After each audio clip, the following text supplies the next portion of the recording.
삼박야와 함께 보고 있습니다. 삼박야와는 천목, 중봉, 화상께서 1263년부터 태어나셔가지고 또 한번 봐야지. 1323년까지 사셨어요. 연세가 61에 입적하셨어요. 천목, 중봉, 화상께서 객스님이 와가지고 도에 대해서, 수행에 대해서, 깨달음에 대해서 혼잡한 인과법과 열반법에 대해서 모양과 모양 없음에 대해서 섞였을 때, 그러면은 당장은 편안할 때야 내가 수행을 한다, 종교생활 한다 하면서 모양을 쓰다가, 그런데 뭔가 이제 상황이 안 좋아진다, 그런 때 그럼 흔들린다. 이게 맞는 거냐? 믿음이 흔들린다. 근데 드러나는 건데, 견적이 나오는 건데, 그런 때 할 법한 질문들의 모음집인 거죠. 뭐 마지막이니까. 앞서서 직전에 나왔던 내용은 이제 살림 사는 문제. 뭐 스님이 묻는 거니까 객승이 이제 절 집안에서의 살림을 사는 문제와 수행에 대한 문제. 근데 꼭 절이 비단 절이 아니더라도 두 가지가 충돌할 때 종교 생활과 일상생활이 이게 양립이 되는 거냐? 보통 이야기하는 입장에서 내가 갖고 있는 무언가를 나누면 보시고, 나누지 않고 내가 가지면은 욕심이고 탐진치고, 이게 헷갈릴 수밖에 없는 거죠. 그러면은 일상생활과 나의 수행생활이 두 가지가 늘 서로가 서로에게 기회비용이 되는 거니까 그렇지 않다는 거를 지금 천목 화상께서 쭉 말씀을 하신, 결국은 이제 자리 이타, 너도 좋고 나도 좋고 하는 그런 공식이 있다. 분명하게 살림도 잘 살고 수행도 잘 하는, 이게 근거 없이 뜬구름 잡는 소리여서가 아니라, 말만 그럴듯한 이야기여서가 아니라, 내가 좋아지는데 주변이 함께 좋아진다. 그거를 어떻게 긍정할 거냐? 내가 곳간이 넘친다. 나 넉넉하니까 주변과 나눈다. 그럼 너도 배부르고 나도 배부르다. 이런 것은 시절 인연을 탈 수밖에 없다. 조건이 될 수밖에 없다. 좋은 시절에는 사람 좋은 사람이었다가, 근데 당장에 내가 먹을 게 궁핍해지면은, 그때에는 그러면 모양이 어떨 거냐? 갈등할 수밖에 없는 건데, 체면도 있고 또 사회에서의 도덕도 있는 거고, 그런 거는 그거고, 내가 배고픈 건 배고픈 거고, 이래야 되냐 저래야 되냐, 이거를 계속 물은 거죠. 객승이 다양하게 주제를 변주해 가면서 물었지만 결국은 같은 질문이에요. 다 객승이 질문했다. 설법의식에는 반드시 우화당과 수미좌를 갖추는데 꼭 그렇게 해야만 합니까? 뭐 수미좌 주석이 있어서 고승들이 설법할 때 앉는 법좌, 수미산에 비유해가지고 수미좌다. 형식과 내용에 대한 문제인 거죠.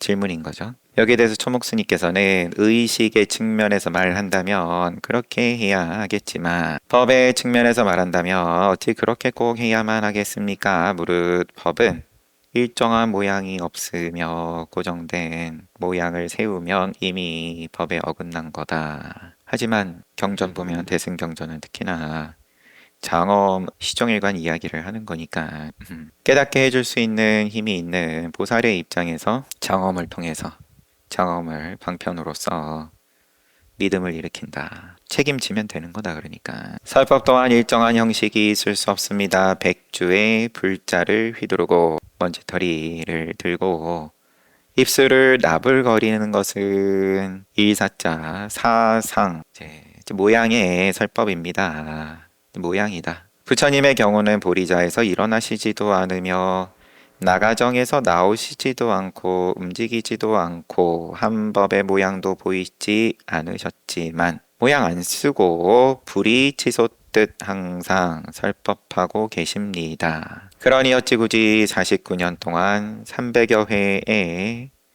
큰 법회에 국한해서 말씀하셨겠습니까? 요렇게 요렇게 하는 게 법회이고 요렇게 요렇게 하는 거는 법회 아닌 거고, 요러는 게 수행이고 요렇게 안 하면은 수행 아니고, 보시는 선업이고 빼앗아서 내 입에 넣으면 그거는 불선업이다. 이 입장의 가르침이 분명하고 인과법 분명하고 보살의 입장이다. 작용이 부처작용 아닌 게 없다. 네 입에 넣든 내 입에 넣든 통째로가 다 부처작용이다. 그 가운데 인과는 당연히 돌아가는 거지만 모든 보살들의 경우는 보통 사람이 버리기 어려운 것을 능히 버리는 보시로 설법을 삼으셨으며 또 남들이 지키기 어려운 것을 능히 지키는 인욕으로 설법을 했습니다. 나아가 육바라밀, 사무량심, 닦는 것도 모두 설법이었던 것입니다. 관세음보살이 32종류의 모습으로 33응신, 응신할 적에 천, 용, 귀신, 사람, 또 인비인, 사람 아닌 입장 등에 이르기까지 그 모습을 나타내는 것이 모두 설법인 것입니다. 그러니 따로 뭐 설법할 것이 있겠습니까? 다 법이다, 다 부처다. 천룡팔부고 할 것 없이 위로부터 여러 조사님들이 나무 집게를 들어보이고 공을 굴리고 선사들께서 깨닫게 하기 위해서 방편을 쓰신 가지가지의 모습들, 기름을 팔고 홀을 흔들고 강을 사이에 두고 손을 맞잡고 눈 속에서 마음을 편안히 했던 것, 이거 이제 해가 스님이죠. 달마 스님께 가르침을 받을 때의 모습.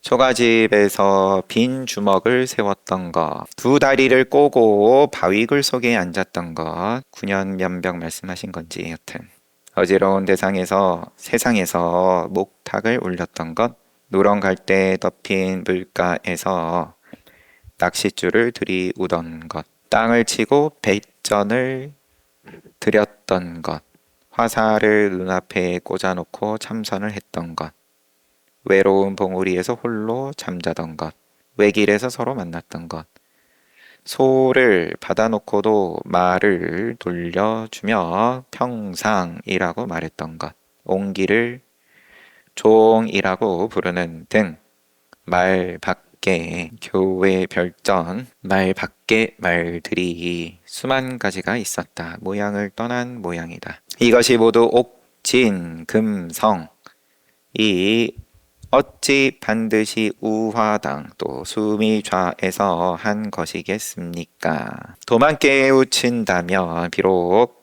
바위굴 속에서 명화주 풀을 먹고 살더라도 분명히 여러 대중들에게 바른 가르침을 줄 것입니다. 그러나 깨닫지 못하면 호사스럽게 좋은 옷을 입고 매우 존엄하게 큰 법상에 올라 질문이 구름처럼 몰려오고 그에 대한 대답이 막힘없이 줄줄 나온다 해도 말만 많아지고 뽐내는 마음만 늘어날 뿐입니다. 세정에 세상에 정에 정스러움에 아첨하여 세속의 풍속을 쫓으면서도 스스로 말하기를 불법을 설하여 만중생을 이롭게 하며 부처님을 대신해서 교화를 한다 라고 하니 그 잘못이야 더 말할 것도 없습니다. 또 질문하기를 옛사람들은 종지를 체득한 뒤에 깨달은 뒤에 혹 외로운 봉우리에서 홀로 머물기도 하고 더 오히려 산 깊숙이 들어가가지고 홀로 지낸다. 혹은 시장 바닥으로 들어가 포교하기도 했으며 아니면 또 세상의 밑바닥에 나와가지고 포교하고 혹은 제 마음대로 교화의 방편을 펼치고 혹은 오로지 불조의 정령만을 다루기도 했으며 바를 정자 바른 명령 혹은 문전 가득히 제자들을 제접하기도 했고 혹은 아무도 만나지 않기도 했으며 혹은 자취를 끊고 응거하기도 했고 혹은 명성이 온 천하에 떠들썩하게 하기도 했으며 혹은 직접 세상의 환란에 뛰어들기도 했으며 혹은 고질병에 걸리기도 했습니다. 가지가지다. 숨을 수도 있고 크게 드러낼 수도 있고 높이 위치할 수도 있고 아니면 아예 그냥 고질병에 걸렸다. 모두가 달마 스님의 제자인데 서로 다른 길을 걸었던 것은 무슨 이유 때문인가요? 인과법에 대한 또 역시나 마찬가지의 질문일 수도 있고 깨달았는데 깨달으면 깨닫지 못했을 때도 다 이와 같이 갈래 다들 다른 모양 쓰는데 뭘 묻는지. 달마 스님이 나는 이렇게 대답했다. 달마 스님이 곧바로 가르친 직지 참된 자심을 깨달은 점은 모두 동일합니다. 서로 깨달음이 달라서 다른 모양 쓴 거냐. 무슨 당첨되듯이 세상에 드러내지 말고 숨어 지내라. 포춘 쿠키 까듯이 까가지고 뭐라 쓰여 있는 거 읽어보니까 깨닫고 나가지고 그런 겁니까? 간단하게 이야기를 해보면 세상에 크게 드러내고 높은 자리에 앉고 그런 분들은 그럼 그거 당첨된 겁니까? 달마 스님이 곧바로 가리킨 참된 자심을 깨달은 점은 다 같다. 그러나 삼세의 허환으로 맺어지 욕계세계 무세계의 윤회의 인과 허공이 실제가 없는 자성이 없는 환으로 맺어지 법을 받는 점에서는 서로 다릅니다. 업보의 인연에 따라 살아간 측면에서 본다면 인과법으로 본다면 그저 고요함을 즐기기 위해서 외로운 봉우리에 홀로 머물렀던 것도 아닙니다. 좋아가지고 그러면 산중에 깊이 들어간 거냐? 혼자 고요함을 즐기거냐? 그런 의도 붙일 것 없이 인과법은 각자 알아서 흘러가는 거고 또 그저 시끄러운 것을 좋아해서 시장터에 들어가 교화를 했던 것도 아닙니다. 유의로 생각하지 말아라. 깨달은 입장에서 도인이 모양을 쓰매 왜 이렇게 천차만별이냐? 왜 생각이 제각각이냐? 그러면 왜 누구는 숨는 거 좋아하고 누구는 드러내는 거 좋아하냐? 아니다. 애초에 전제가 잘못됐다. 의도를 일으켜서 숨든지 드러내든지 하는 게 아니다. 너가 거울과 같은 반야를 직접 맛을 보지 못했으니까 그거를 모르면서 보이는 것만 갖고 이해를 해보겠다고 묻는 건데 그렇지 않다. 그렇다고 제멋대로 교화의 방편을 베풀었다고 해서 이단에 빠지는 것도 아니고 한편 불조의 정령만 다른다고 해서 정통인 것도 아닙니다. 방편을 저거는 부처님 내지는 불교에서 쓸만한 방편이 아닌데 저거 이단 아니냐? 아니면은 딱 원리주의로 경전만 오로지 이야기하면서 저게 진짜 부처님 말씀이지 정통이지 다 아니다. 또 제자가 문전에 가득했다 해서 구차하게 세속에 영합한 것도 아니며 친구라고는 자기 자신의 그림자뿐일 정도로 홀로 살았다고 해서 외모를 끄는 것도 아닙니다. 하루 종일 365일 혼자 있다고 그게 어디 혼자 있는 거냐. 머릿속으로는 온 세상을 다 다니고 있는데 세상 사람이 아무도 모르게 은거했다 해서 고상하게 여길 것도 없고 명성이 온 우주를 떠들썩하게 했다 해서 자랑할 것도 못 됩니다. 영고, 화, 복 모두가 각자의 인연에 따랐을 뿐입니다. 큰 도인인데 어째서 저렇게 몰라주냐 사람들이. 그냥 인연이다. 그러나 금강정안의 측면에서 살펴본다면 인과법으로는 이러하고 하지만 깨달음의 측면으로 본다면 도의 입장에서 본다면 세상 일이란 작은 티끌이 눈앞을 스치는 정도도 못 되는데 한평생이 금방 지나가는데 돌이켜보면 어찌 어지럽게 애증취사에 쓸데없는 생각을 내겠습니까? 크게 드러내고 문전이 가득하고 아니면 거꾸로 누구 하나 찾아오는 이 없이 말 그대로 옛 사당의 향로처럼 다 식은 입장이든 어차피 죽을 때 되면 돌이켜보면 이 일이나 저 일이나 다음 생만 잘 받으면 되는 건데 그래서 용문사의 청원 스님께서는 각자가 겪는 업보의 인연들은 모두가 헛된 그림자에 불과한데 억지로 무엇을 하고 무엇을 안 하겠는가. 근데 억지로 해야 재밌잖아요. 드라마를 좋아하니까 낙차가 큰 걸 좋아하죠. 영웅서사 개천에서 용이 나는 입장이든 아니면 거꾸로 한참 저 끝간데 모를 하늘에 있다가 바닥에 떨어지는 이야기. 억지로 무엇을 하고 무엇을 안 하겠는가 라고 이청원 스님은 연대를 사신 청원 스님입니다. 육조 스님 제자가 아니라. 또 연조 스님께서는 모든 것에 도가 들어있는데도 그저 과거의 인연만을 믿고 그것만 따른다.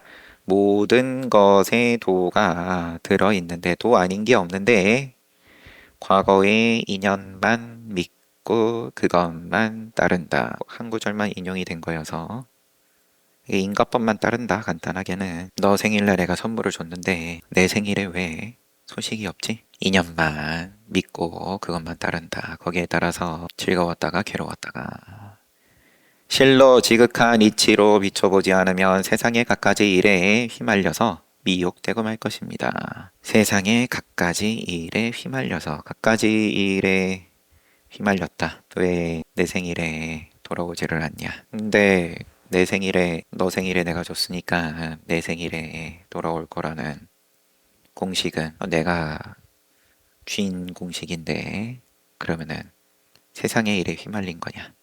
스스로 미혹한 거냐? 그게 그거다. 객생이 질문했다. 또 원래 무슨 질문에 대한 답이었죠? 옛사람들이 깨달은 다음에 보이신 모양이 어째서 이렇게 가지가지입니까에 대한 답이었어요. 객승이 질문했다. 스승의 위치에 있는 스님들이 부처님을 대신해서 교화를 드날리는 목적은 제자들을 길러 부처님의 해명을 전승하려는 것입니다. 교화를 드날리는 목적이 뭐냐? 법을 왜 펴냐? 깨닫게 하기 위해서. 요 스님이 말하는 제자를 기른다. 부처님의 해명을 전승한다. 뭐 다 그런 입장으로 우선 보고요. 지금 5종의 문중에서는 임재종부터 5종 가풍의 문중에서 오직 임재 스님의 계열만이 여기 지금 1200년대 후반 사신 스님이니까 천목중봉 화상께서 이 시절 되었을 때에는 제 다른 가풍은 사그라들고 임재 스님의 계열만이 북쪽에서 내려와서 혈맥을 계승했을 뿐 나머지는 모두가 법사가 끊겨버렸습니다. 이렇게 된 이유는 아마도 법을 전수하고 받을 즈음에 부촉을 안 했기 때문입니까? 아니면 인연이 그렇게 되도록 된 것인가요? 왜 불법이 그러면은 좀 계속 흥하지를 못하고 좀 아쉽게 됐습니까? 왜 뭐 그냥 간단하게 망한 것은 왜 망했습니까? 부처님이 가르침이 그렇게 염이 있을 것 같으면. 그리고는 두 가지로 이유가 1번 법을 전하고 받을 때 부촉을 안 했기 때문입니까?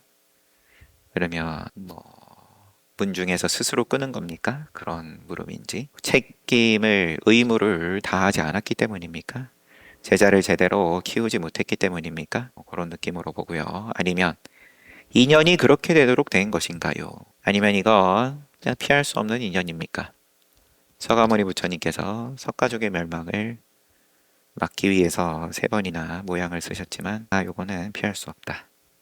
2번은 윗다뚜바가 꼬살라국 왕인 윗다뚜바가 군대를 물려줬는데 3번째는 부처님께서도 막지 못했다. 그런 느낌입니까? 결국은 또 늘 나오는 예를 들면 선업에 대한 과부가 있습니까? 세상이 그렇게 보이지 않는데 왜 못된 짓 하는 사람이 더 잘 삽니까? 과부가 없습니까? 과부가 있습니까? 라는 건 다음 생에 꼭 받는다. 인과법은 그래도 긍정하는 거고 과부가 없는 겁니까? 선업이든 불선업이든 내지는 있기도 하고 없기도 합니까? 있는 것도 아니고 없는 것도 아닙니까? 아니면은 그때그때 달라요. 제비뽑기입니까? 외도가 와서 늘 묻다. 아니면은 부처님도 아예 모르는 겁니까? 다 처음부터 드라마를 묻는 거니까 원인 결과를 묻는 거니까 부처님께서 거기에 대해서 아니다 쭉 여기도 그러면은 왜 계속 잘 나가지 못하고 그렇게 5종 가풍이 한창 꽃 피웠다가 왜 지금은 좀 시들해졌습니까? 이거는 스님들이 잘못한 겁니까? 누구 때문입니까? 인과를 묻는 거죠. 누구 탓입니까? 아니면 그냥 인연이 그렇게 되도록 된 것인가요? 절대자가 뭐가 있어가지고 염라대왕이 판결 내린 겁니까? 어느 쪽도 긍정하는 말씀을 안 하실 수도 있고 정석대로 하면 아니면은 또 요 객승에 맞춰서 말씀하시겠죠? 나는 대답했다. 성인의 도는 시절 인연에 따라 숨기도 하고 나타나기도 하지만 거기에는 일정한 법칙이 있습니다.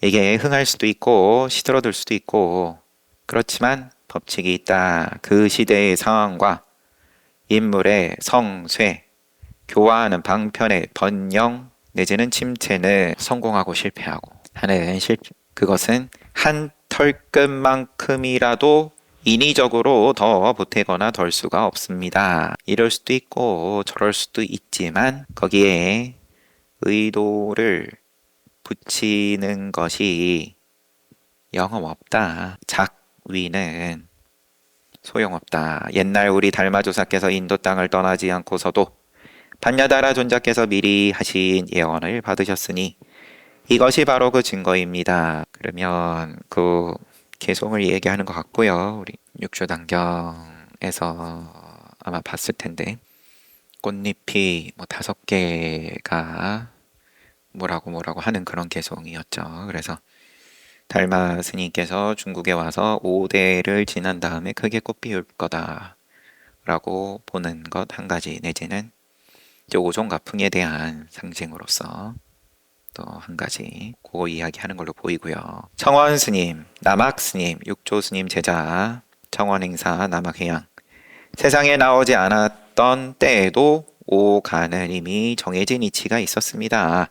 오가가 5가풍이 한창 성대할 당시의 길고 짧은 운수에 어찌 일정한 이치가 없었겠습니까? 그 5가풍이 한창 성대할 때, 크게 번창할 때, 그때의 이치가 없었겠냐? 다만 서로가 어리석어서 스스로 그것을 알지 못했을 뿐입니다. 잘 될 땐 그것밖에 눈에 안 들어온다. 운수의 길고 짧은 운수의 좋고 나쁜 흐름은 늘 있는 건데 근데 그 시절에 따라서 좋은 흐름이 드러나거나 내지는 또 안 좋은 흐름이 드러나거나 항상 함께 있는 건데 당장 눈에 보이는 것만 보이니까 어떤 사람은 말하기를 임재스님은 자상하여서 자세하고도 간절하게 제자들을 지도하고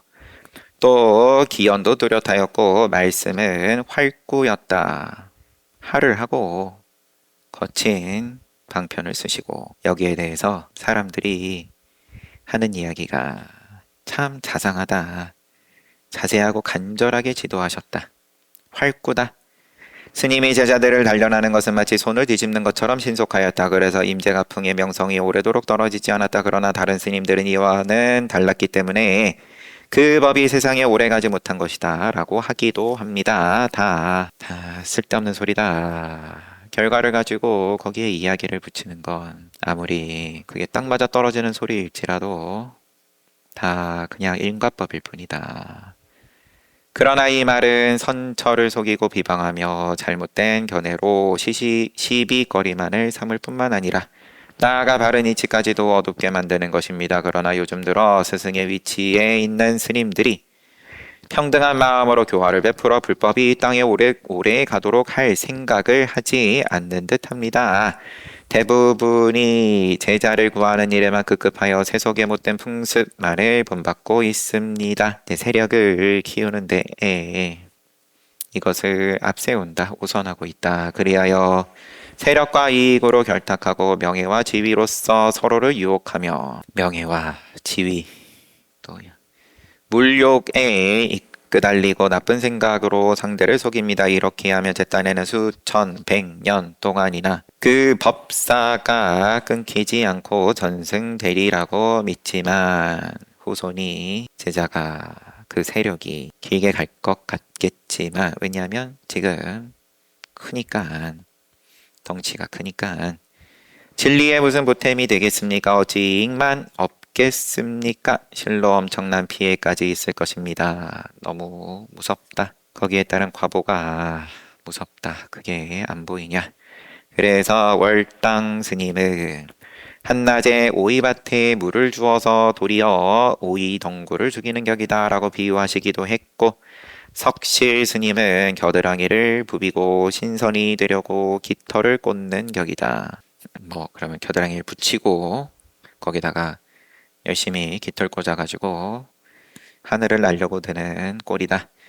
나무람이 이러이러한 나무람이 승가의 속담으로 전하고 있습니다. 도대체 무엇이 되려고 스스로 뉘우치지 않는지 나는 모르겠습니다. 옛날 운문 스님은 목주 땅의 도명 스님으로부터 법을 얻었습니다. 그런데 도명 스님은 운문 스님을 끝내 설봉 스님의 법을 계승하게 했습니다. 너는 나의 제자가 아니다. 너는 설봉의 법을 이어라.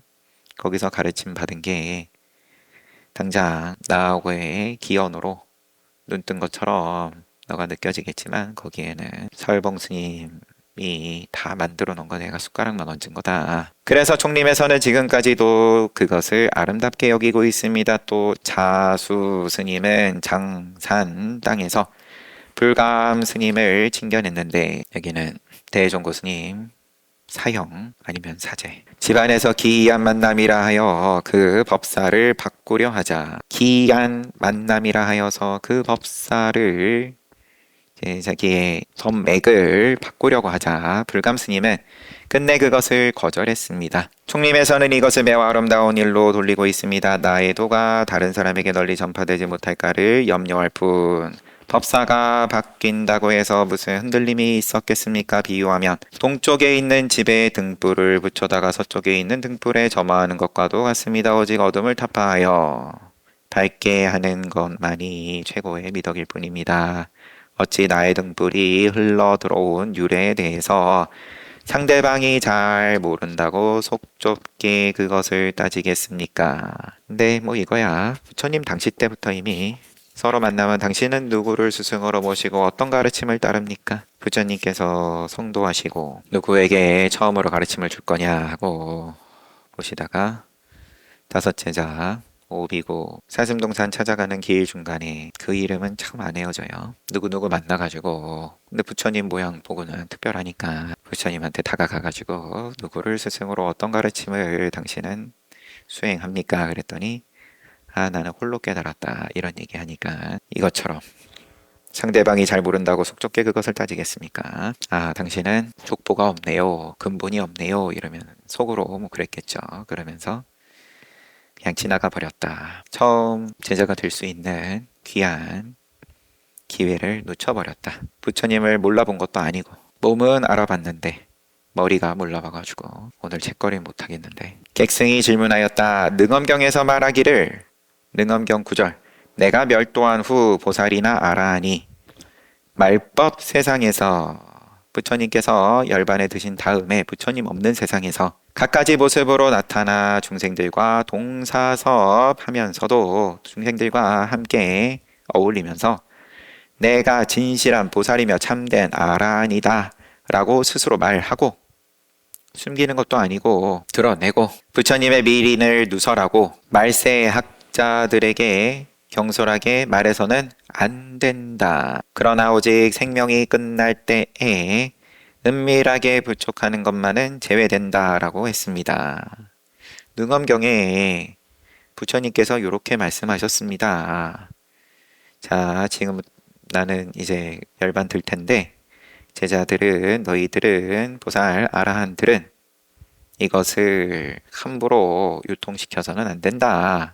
함부로 스스로 보살이고 스스로 아라한임을 드러내서는 안 된다. 잘 숨기고 마지막에 또 열반에 들 때 그때 은밀하게 부촉하는 것만 허용한다. 요걸 인용을 이렇게 하고 요즘 스승의 위치에 앉아있는 스님들을 살펴보니 여러 무리 앞에서 깨달은 연유를 말하고 스스로 깨달았다라고 보살이다 아라한이다라고 스스로 드러내지를 못해서 안달이던데요.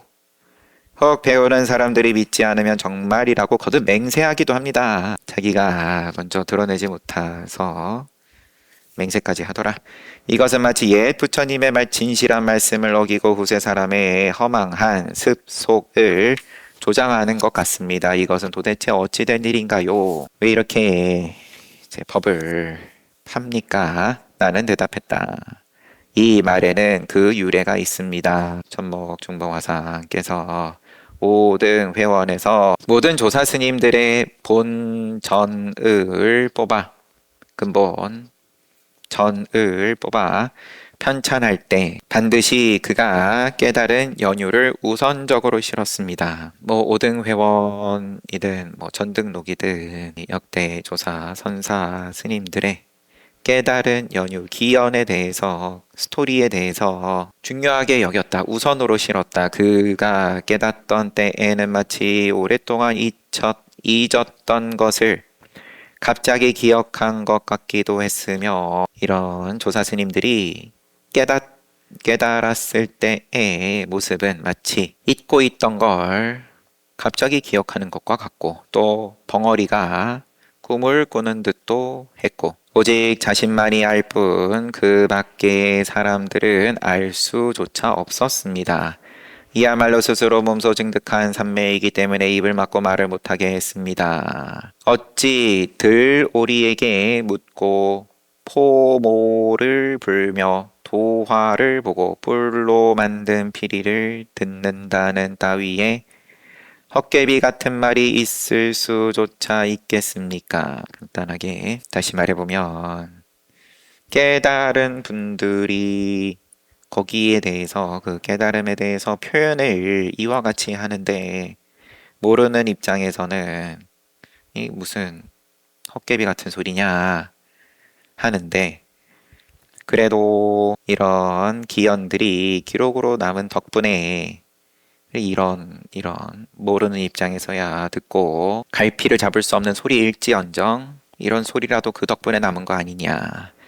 대체로 이런 말이 있게 된데도 그 까닭이 있습니다. 그것은 스승이 따져 물어서 마지못해 그렇게 대답한 경우도 있고 혹은 어떤 경계를 굳이 설명하자니 그렇게 한 것이며 혹은 증오한 깨달음이 전혀 치우치지 않았다는 것을 밝히기 위해 오랜 뒤에 그렇게 대답하기도 했고 혹은 그 당시에 나쁜 소문이 나돌지 못하도록 하려고 그런 말을 하기도 했으니 모두가 어쩔 수 없어서 그랬던 것입니다.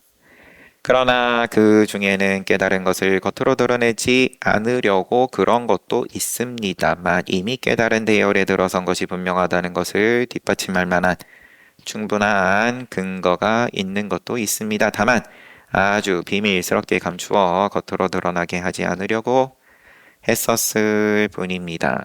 조금 정리를 해보면 이렇게 깨달은 기원에 대해서 여러 선사들께서 당신들이 직접 체험한 것에 대해서 이런 기록이 남은 건 각자가 자기 깨달음을 자랑하기 위해서가 아니라 스승이 따져 물어서 그렇게 대답을 하거나 이게 그 경계를 말로 설명할 수 없어서 어쩔 수 없이 설명을 한 게 그 정도의 헛개비 같은 말인 경우도 있고 또 등등 그렇지만 이미 깨달은 대열에 들어선 것이 분명하다는 것을 뒷받칠 만한 충분한 근거가 있는 것도 있습니다.